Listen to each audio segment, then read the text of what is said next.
Videotutorial número 1, patrocinado por la empresa VoIP Systems.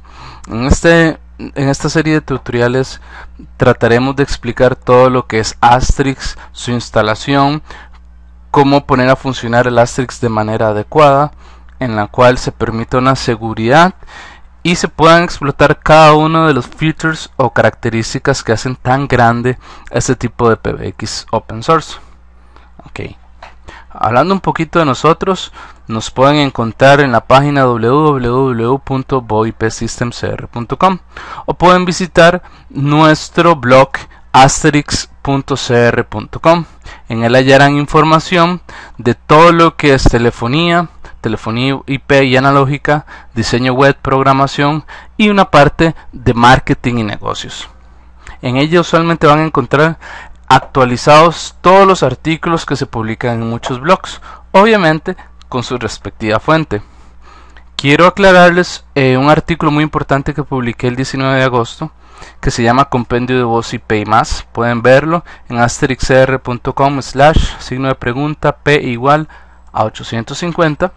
En él encontrarán un link a Dropbox donde puse una carpeta pública con un compendio completo de toda la información de telefonía IP y demás que tengo hasta el momento. Muchos compañeros en sitios como taringa.net o en mi mismo blog me han pedido que resuba esos sitios porque donde los tenía me eliminaron las cuentas. Y bueno, aquí está el sitio de Dropbox. Aquí van a encontrar una serie de PDFs explicando cosas de seguridad, de cómo entender lo que es la voz IP. Además de que van a encontrar, por ejemplo, un punto RAR que se llama Cisco VoIP. En este punto RAR van a encontrar unos videotutoriales sobre lo que es telefonía, explicaciones muy detalladas. Hay una sección de Asterix donde van a ver libros en español para todos los que quieren aprender a usar esta guía y todas sus funcionalidades. Uno de los libros, Asterix 1.6, que salió hace un año o año y medio, el cual trae también unos scripts y unos archivos en un CD. Aquí se los pongo para que lo puedan pues disfrutar, ¿verdad? Es del 2009. También hay unas ponencias de Astricon 2008 muy interesantes que las volví a resubir y una sección que me encanta que se llama Softphones. En ella van a encontrar todo lo que son teléfonos virtuales con su propia licencia. Cada uno de estos es una versión completa. A mi gusto, el iBeam funciona excelente. Me ha gustado bastante y creo que pueden probarlo. Iniciando un poco ya con lo que es el curso de Asterix y telefonía IP.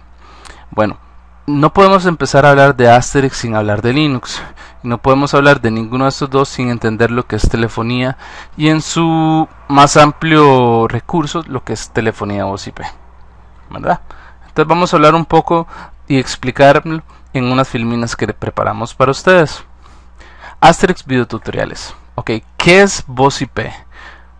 Bueno, voz IP es un método que toma una señal de voz analógica, o sea, en forma de ondas que viaja por el aire, y la convierte en una señal digital, unos y ceros que viajan a través de la red. Eso es lo que básicamente es la voz IP, convertir una señal analógica, una voz analógica, en una señal digital. Además, la voz IP nos permite realizar llamadas telefónicas por internet sin pasar por un telco.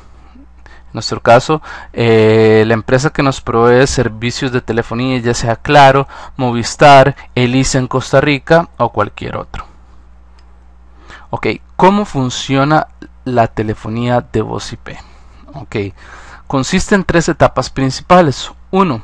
Cifrado de la señal de voz analógica en señal digital. Como dijimos, convertir una señal en forma de onda en unos y ceros que se transmiten por un cable. 2. Transmisión de la señal digital. Una vez convertidos en unos y ceros, estos datos se conocen como paquetes que deben viajar a través de la red, a través de algún medio físico. Ejemplo, puede ser un cable de red, UTP como lo conocemos, puede ser el aire, puede ser un cable de fibra óptica, un cable coaxial, por ejemplo en el caso de los cable modem, o cualquier otro medio por el cual viaje nuestra red. Ok, 3. Descifrar la señal digital en señal de voz analógica, de nuevo, en el lado del receptor. O sea, una vez recibida la señal digital, debemos convertir e interpretar esos unos y ceros y convertirlos en la señal audible que el receptor o el ser humano pueda entender e interpretar. Ok, entonces voz IP es lo que es transformar una señal analógica de voz por una señal digital, unos y ceros. Después enviar esa señal codificada a través de un medio físico, de una red, y recibirla en otro lugar y volverla a descifrar. Ok, ¿qué medios interactúan para esto? Bueno, primero las llamadas de voz IP se hacen a través de varios métodos. Por ejemplo, un ATA, un teléfono IP o de computadora a computadora. Vamos a ver uno de estos ejemplos paso a paso. Ok. Ejemplos de ATA. Bueno, uno de estos equipos, cada uno es un ATA. Tal vez han visto más este Linksys PAP2, que se llama, que tiene 3 puertos de este lado. El primer puerto, este que está en amarillo, es un puerto de internet que vamos a conectar a nuestro router, a nuestro switch o cualquier otro lugar donde nos provea conexión de internet o de red interna. Cada uno de estos puertos representa una extensión IP, o sea, recibe un teléfono convencional de casa como el que tenemos, lo conectamos y va a ser una extensión de una central IP o un usuario de un proveedor de telefonía de llamadas internacionales. Entonces, este es un buen ejemplo.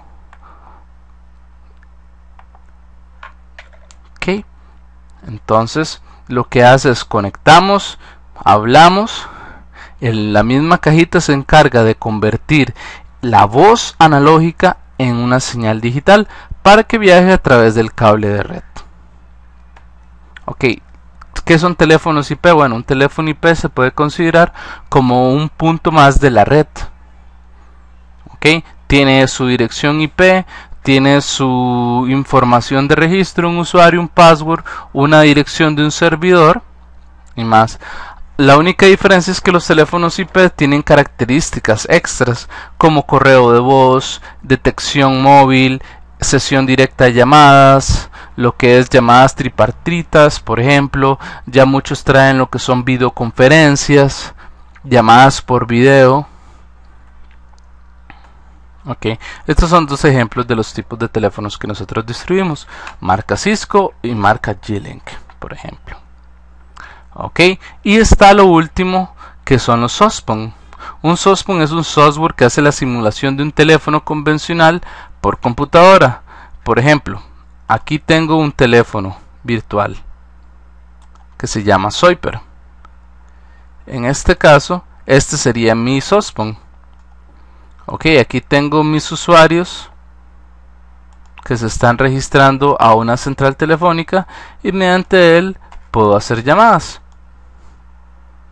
Ok, básicamente lo que es como un teléfono IP virtual. Entonces, si nosotros estamos fuera de la oficina, en otro país, y tenemos acceso por IP pública a una central telefónica, podemos configurar nuestro SOSPON para que sea una de las extensiones de esa central y realizar llamadas como si estuviéramos en el mismo lugar. Ok, algo importante para ir finalizando ahora son los puertos FXO y FXS. Ya esto se refiere básicamente a lo que es telefonía convencional. Ok, usualmente un puerto FX y FXO son los nombres de los puertos usados por líneas telefónicas análogas o conocidas como POTS, servicio telefónico básico y antiguo. Un puerto FXS es, por ejemplo, donde uno conecta un teléfono analógico, ¿verdad? Es una entrada que te va a generar voltaje. Y FXO es una interfaz de central externa donde se conecta una línea de hélice. Por ejemplo, ustedes han visto, vamos a ver un ejemplo más fácil aquí. Dijum.com.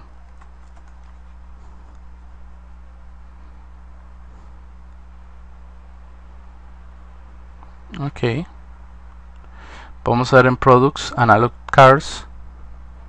Nosotros distribuimos de estas, por ejemplo. Veamos esta típica tarjeta de 4 módulos. Okay, cada módulo de estos representa un módulo FXS o un módulo FXO. Okay. El módulo FXO es el módulo donde se va a conectar la línea que viene de nuestro telco, que se conecta usualmente al teléfono. Y la línea FXS o puerto FXS es donde nosotros vamos a conectar nuestro teléfono. ¿Cuál es la diferencia? Bueno, la línea del telco, que se llama línea FXO, usualmente provee de un voltaje. Viene de la calle con un voltaje que son 48 voltios. Entonces, en este caso, al traer 48 voltios, cuando nosotros conectamos a un teléfono normal, este teléfono usualmente recibe esos 48 voltios y empieza a funcionar. Si vemos de aquellos teléfonos viejitos, ¿verdad?, que eran de círculo, ¿verdad?, de rosca, o de los teléfonos que no tenían Caller ID, entonces ellos se conectaba la línea que venía de nuestro telco y empezaba a dar tono. Eso es el voltaje. Ok, entonces en este caso ese voltaje lo conectamos directamente al puerto FXO, y la línea convencional de la casa, digamos el teléfono normal, nosotros lo conectaríamos a una línea FXS, perdón, a un puerto FXS. Este puerto FXS me tiene que generar voltaje. En cambio el FXO recibe voltaje. Entonces, como dice aquí, por ejemplo, una nota dice, se necesita un conector de poder de 12 voltios para que funcionen los módulos FXS.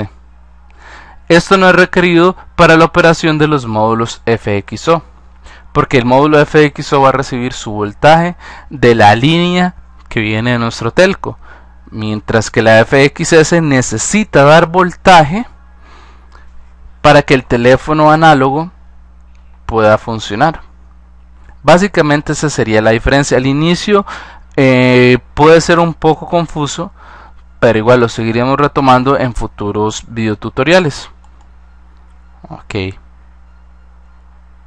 Muchísimas gracias por su atención. Espero haber sido lo más claro, que haya sido bastante divertida la lección, y cualquier información nos pueden escribir a josetapia@voipsystemcr. Siempre es un gusto servirles. Gracias.